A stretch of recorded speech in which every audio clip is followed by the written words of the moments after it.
اللہ کے رسول صلی اللہ علیہ وسلم نے فرمایا ان اللہ و ملائکتہ و اہل السماوات والارضین حتی النملہ فی جحرها وحتی الحوت لیصلون علی معلم الناس الخیر۔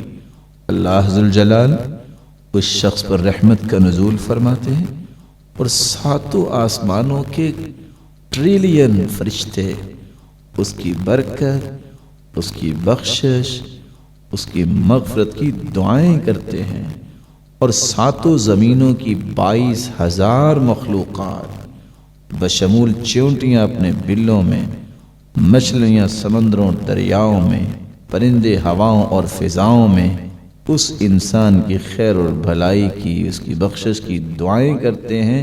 وہ کون سا انسان ہے خوش نصیب؟ معلم الناس الخیر، جو لوگوں کو خیر اور بھلائی کی تعلیم دیتا ہے۔ اور یہاں بھی میں ایک بات لکھوانا چاہوں گا، شاید کسی کے لیے بطور تحفہ کام آ جائے۔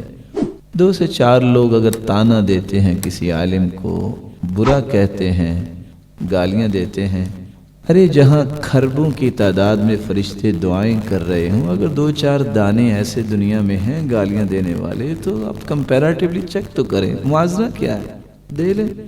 2-4 چلو پانی کے دریاؤں کے مقابلے میں کیا حیثیت؟ اس لیے اہل علم دعاؤں کا مرکز۔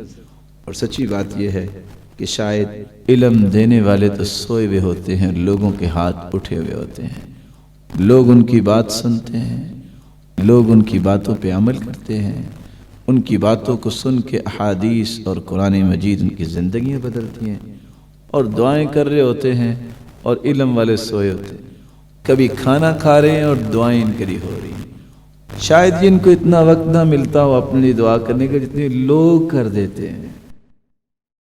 سبسکرائب کیجئے ہمارے چینل اور دبائیے بیل کا آئیکن تاکہ آپ کو ریگولر نوٹیفیکیشن اپڈیٹس مل سکے۔